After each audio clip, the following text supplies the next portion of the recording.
Jack and Laura had always dreamed of moving into a quaint, character-filled house far from the hustle and bustle of city life. When they found the old Victorian house on the edge of a quiet town, it seemed perfect. Nestled among tall, whispering trees and with a sprawling backyard that stretched into a dense forest, the house seemed like an idyllic place to start their new life together. The couple moved in during early autumn. The crisp air was filled with the scent of fallen leaves, and the golden light of the season bathed the house in a warm glow. They spent the first few weeks unpacking boxes and arranging furniture, their laughter echoing through the empty rooms. Jack loved the creaky wooden floors and the vintage fixtures, while Laura adored the cozy fireplace and the large bay windows that offered a view of the forest. Every morning, they woke up to the sound of birds singing and the sight of deer grazing at the edge of the yard. It was a stark contrast to their previous apartment in the city, where the constant noise and lack of nature had worn them down. Here they felt like they could finally breathe. Their evenings were spent cuddled up by the fire, sipping hot cocoa and talking about their plans for the future. They talked about starting a family, planting a garden, and maybe even adopting a dog. Everything seemed perfect, and they couldn't imagine anything that could disturb their newfound peace. However, as the days turned into weeks, they started to notice small, strange occurrences that they initially dismissed as quirks of the old house. Laura would find the kitchen cabinets slightly ajar in the morning, though she was sure she had closed them the night before. Jack's tools in the garage seemed to move from one place to another, but he chalked it up to his own forgetfulness. The first real sign that something was amiss happened one chilly evening. Laura was alone in the house, finishing up some work in her home office. Jack was out running errands, and the house was unusually quiet. As she typed away on her computer, she felt a sudden draft and turned to see the window behind her slightly open. She got up to close it, wondering how it had opened on its own. As she reached for the window, she noticed something strange on the windowsill, a small, dusty footprint, as if a child had stepped there. But that made no sense. They had no children, and no one had visited. Unease prickled at the back of her neck, but she shook it off, telling herself it must have been there all along, and she just hadn't noticed. That night, Laura mentioned the footprint to Jack, who laughed it off, suggesting it was probably just dirt from when they moved in. But Laura couldn't shake the feeling that something was wrong. The house, which had once felt so warm and welcoming, now seemed to hold a secret, something lurking just out of sight. A few nights later, they were both woken by a loud crash. Jack grabbed a flashlight and hurried downstairs to investigate, with Laura close behind. They found a vase that had been on the mantelpiece shattered on the floor. The windows and doors were all locked, and there was no sign of an intruder. It was as if the vase had leapt off the mantel on its own. Jack picked up the pieces of the vase, shaking his head. Laura stood by, her arms wrapped around herself, as if to ward off a chill. They cleaned up the mess and went back to bed, but sleep didn't come easily. The feeling of unease had settled deep into their bones, and for the first time, they wondered if they had made a mistake moving into the old house. As the weeks went by, the strange incidents continued to mount. They would find doors left open that they knew they had closed, lights turned on in rooms they hadn't entered, and objects moved from their places.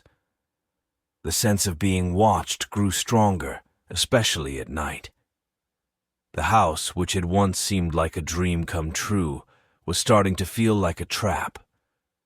Despite their growing fear, they tried to maintain a sense of normalcy. They told themselves that old houses made noises, that their minds were playing tricks on them.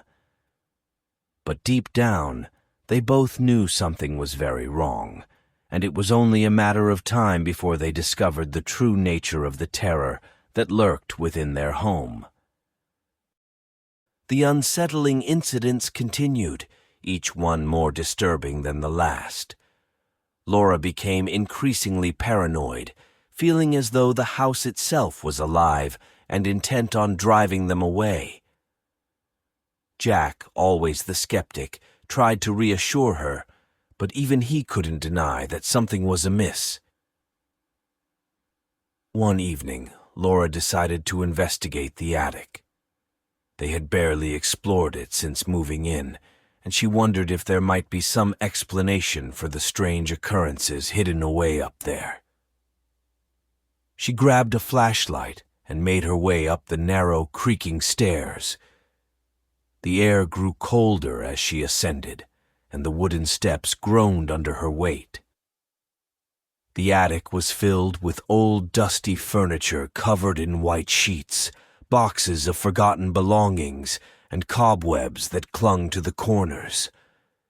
As she moved the flashlight beam around, she noticed a small antique trunk in the far corner. It seemed out of place, almost as if it were waiting for her. She hesitated for a moment before approaching the trunk. Her heart pounded in her chest as she knelt down and carefully opened it. Inside, she found an assortment of old photographs, yellowed letters, and a few personal items. One photograph caught her eye, a black and white picture of a family standing in front of the house. There was something off about the family. Their smiles looked strained, and their eyes seemed haunted. Laura's hands trembled as she read the final entry. It spoke of a discovery in the basement, a hidden room that had been sealed off for years. Margaret's husband had found evidence that someone had indeed been living there, watching them through peepholes in the walls. The last words on the page were barely legible, scrawled in a hurry. "We are not alone. He is still here." Laura dropped the journal and fled from the attic, her mind racing.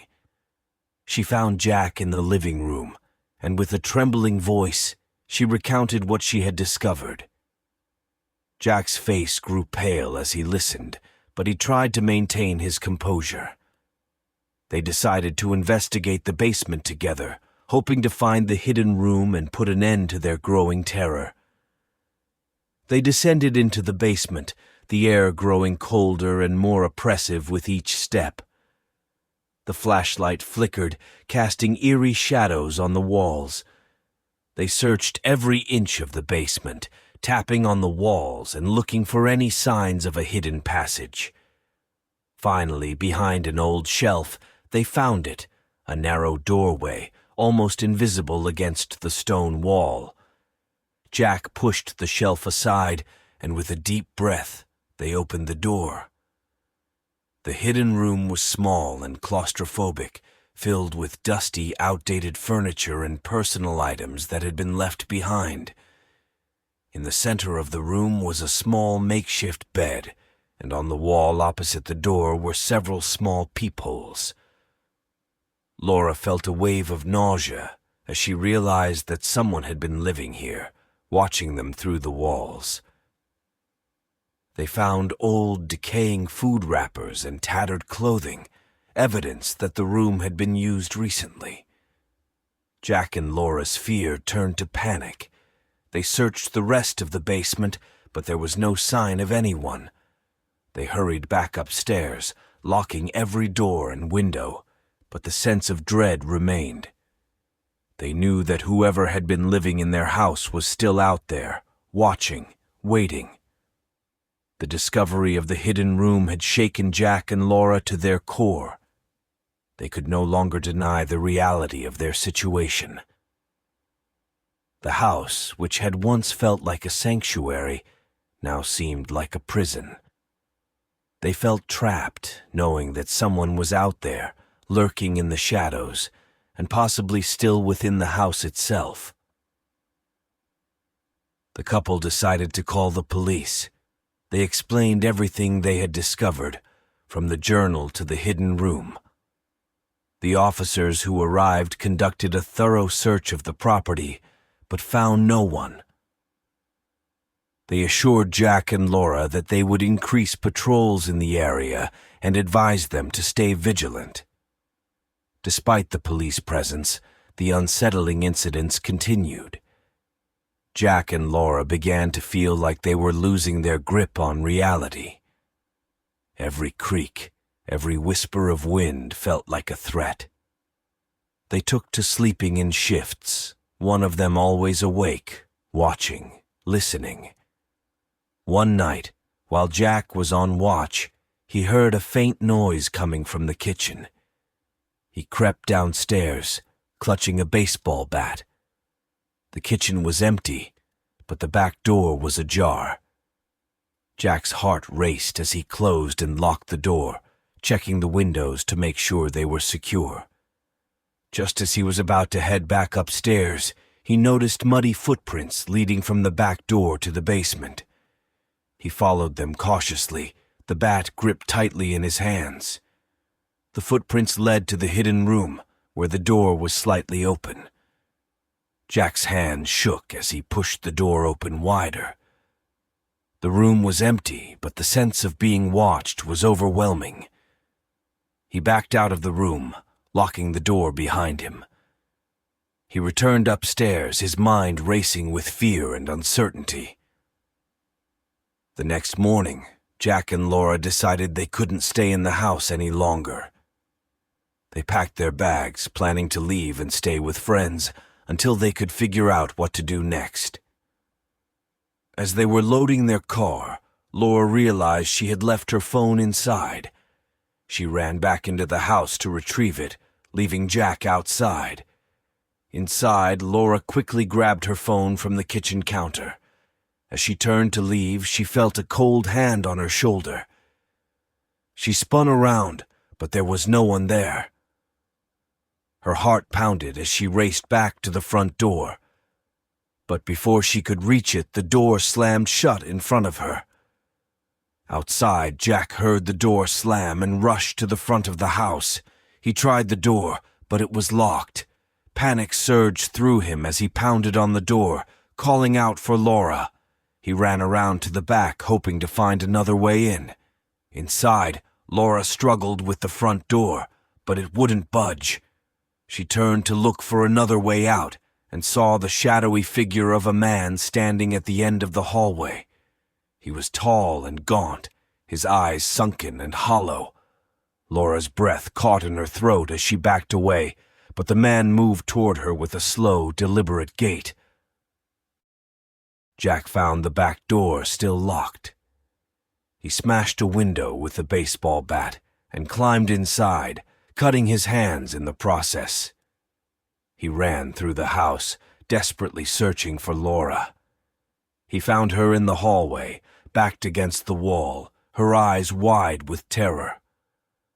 The shadowy figure turned to face Jack, and for a moment, the two men stared at each other.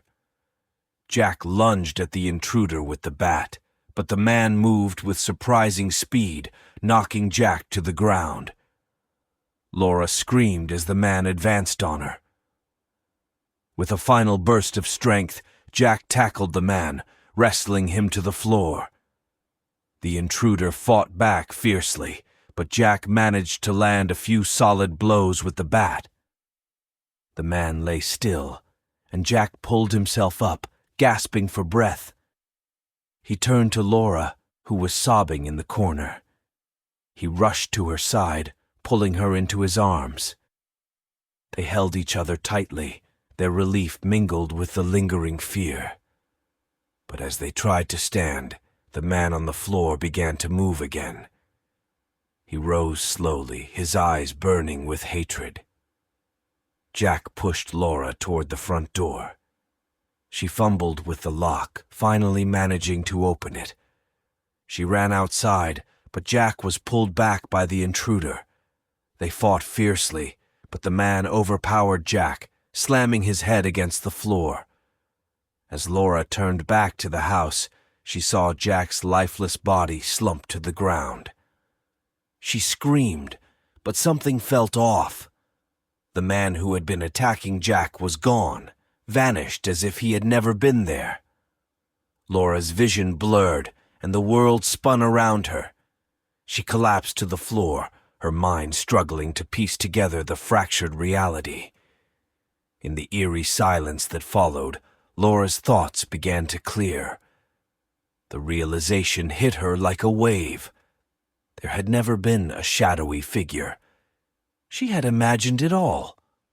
The noises, the disturbances, the fear.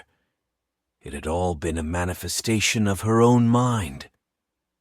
Jack's bloodied body on the floor was the only real thing in the nightmare she had created. Her mind replayed the events in horrifying clarity. She remembered Jack's pleas for her to calm down, his attempts to soothe her, and her own descent into paranoia. The final moments came back to her. Jack had tried to defend himself, but she, in her delusion, had attacked him, believing him to be the intruder. Laura's heart shattered as she knelt beside Jack, her hands trembling. She had killed the man she loved, driven by a madness she couldn't control. The weight of her actions pressed down on her, crushing her spirit. The sound of approaching sirens broke through her despair. The police arrived, finding Laura cradling Jack's body, sobbing uncontrollably. They pulled her away, their questions unanswered as she stared blankly at the scene she had created. Laura was taken into custody, her mind fractured and lost. The house, once a symbol of hope, now stood as a silent testament to the horrors that had unfolded within its walls. Jack's death was a tragic end, the result of a love destroyed by a mind that had turned against itself.